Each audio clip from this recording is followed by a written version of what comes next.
In this question, we have no government, which means we have zero taxes, zero transfers, and zero government spending. And for now, we're assuming a closed economy, which means we have no exports and imports. We are given an aggregate consumption function where C is equal to 1600 plus 0.75 YD, or 1600 is the autonomous consumption of the entire economy. 0.75 is our marginal propensity to consume, and YD is our disposable income. One important thing to note here is that because we don't have a government, we're not paying any taxes, we're not receiving any transfers, which means our disposable income, our net income, is going to be exactly same as our gross income, or Y. We also have planned investment given as 1,000, and as you can see here, we're assuming that planned investment will always stay at 1,000 no matter what. First, we need to find the equilibrium output of this economy. We know that in equilibrium, we have no unplanned inventory investment. Our unplanned inventory investment is zero because we have adjusted so that our economy is producing the exact amount that is being demanded. Or in other words, our output, Y, our production, is exactly equal to what is being demanded by the economy, which is your planned aggregate expenditures, or AEP. Now, if you recall, in this particular economy where we don't have a government and we don't have any foreign, your planned aggregate expenditures, your demand for different goods and services, only come from two entities: individuals like you and me through consumption, and firms through planned investment. Our consumption is given as 1,500 plus 0.75 Y, according to our aggregate consumption function, and our planned investment in this economy is 1,000, which gives us the equation for aggregate planned expenditures of 2,500 plus 0.75 Y. We'll use the equilibrium condition because we know that according to the question, we are at equilibrium, which means our output Y is going to be equal to our planned aggregate expenditures, which is 2,500 plus 0.75 Y. We're going to solve for Y because we have one equation and one unknown, the Y, or aggregate output. So we start by subtracting 0.75 Y from each side and then divide 2,500 by 0.25 to get our equilibrium output of 10,000. And to denote for equilibrium, we're going to use a star. So Y star, our equilibrium output, is 10,000. Let's denote this on our Keynesian cross. I'm going to start out by drawing out the axes and label them, which is important. So output goes on the x-axis and planned aggregate expenditures is on the y-axis. We have the 45-degree line, which is depicting all the points where Y is equal to planned aggregate expenditures, or in other words, this 45-degree line is all the possible points of equilibrium. Now let's draw out our specific economy. We know that our aggregate autonomous spending, the amount of spending that will happen regardless of where we're at in terms of our output, is going to be 2,500, which is the sum of your autonomous consumption and planned investment. This is the amount of spending that's going to happen even if we have an income of zero in this economy. Our autonomous consumption was 1,500, planned investment was 1,000, that's why we have 2,500.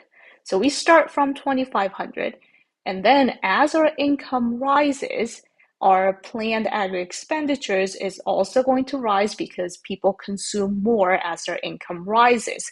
The speed of that, the slope of the planned aggregate expenditures, is going to be your marginal propensity to consume, or 0.75. And so here we have our planned aggregate expenditures, which in an equation form was 2,500 plus 0.75 Y, where 2,500 is your y-intercept and 0.75 is your slope. Now, where the green line, which is your economy, meets the black 45-degree line is the equilibrium point that your economy can reach. And we already found that this particular level of y, which is our equilibrium y, denoted as y star, was 10,000. We already found that in part A. Part C is asking for the spending multiplier. We already know the equation for the spending multiplier, which is 1 over 1 minus MPC. We're able to figure out the MPC from our consumption function, which is 0.75. Plug that in, and that gives us a spending multiplier of 4. Now, we found in part A that in this particular economy, the equilibrium output is 10,000, but our current output is also 10,000, which means we are already at the equilibrium. And we know that in equilibrium, we have no unplanned inventory investment. And so, if you understand the equilibrium condition and realize that we are already on the equilibrium, then the answer is pretty straightforward. Our unplanned inventory investment in this economy is 0 when our output is at 10,000. But let's try a different example where our current output is not on the equilibrium. So let's say our current output is at 11,000, which is greater than the equilibrium amount. Then that means our unplanned inventory investment is going to be the amount that's actually produced, which is denoted as Y, minus whatever is actually being demanded, which is your planned aggregate expenditures. So we know that we are currently producing 11,000, that's our Y. How much is our planned aggregate expenditures when our output is 11,000? We can find that by using our equation for planned aggregate expenditures. We know that our planned aggregate expenditures is going to be 2,500 plus 0.75 of our output, which is given as 11,000. And so graphically speaking, if we go back to our Keynesian cross, then we know that our output is currently greater than the equilibrium. So we will be somewhere on the right-hand side of the equilibrium at 11,000. We know that our output is 11,000. Where is our planned aggregate expenditure is going to be? That depends on where the 11,000 meets the planned aggregate expenditure curve, the green curve. And by doing the math, by plugging in 11,000 to the equation for planned aggregate expenditures, we know that currently aggregate expenditures in this economy is 10,750. So in other words, we're producing 11,000, but the actual amount that is being consumed or spent is only at 10,750, which means the difference between the two, which is 250, is going to be left over. The goods that are being produced but are not spent yet, are not consumed yet, that's what we define as inventories. And because these inventories were not necessarily planned out, that's why we call this unplanned inventory investment. And so in this case, we have goods left over in the warehouse of 250. So we're adding on to the inventories here. We are going to see firms trying to reduce their production because they know that they have produced too much, and we're going to see output falling until we're at the equilibrium where there's no unplanned inventory investment, there's no additional goods being produced and left over, and firms will stop reducing their production and the economy will stop at that equilibrium. This is what we call the inventory adjustment process. So what we see is that if our current output is on the right-hand side of the equilibrium at any point where your current output is greater than the equilibrium output, then we know that we'll end up with a positive amount of unplanned inventory investment. On the other hand, if we are somewhere on the left-hand side of the equilibrium where our current output is lower than the equilibrium output, then we know that we will have a negative amount of unplanned inventory investment. In part F, we're seeing our planned investment rising by 100. So instead of having planned investment of 1,000, we're going to have 1,100. But other than that, nothing else is changing. We know that still in equilibrium, we will have no unplanned inventory investment, which means our production, Y, is going to be exactly the same as what's being spent in this economy, which is the planned aggregate expenditures. What's changing is that we're just going to have a new equation for the planned aggregate expenditures, because planned aggregate expenditures is the sum of consumption and planned investment, and we have a higher amount of planned investment.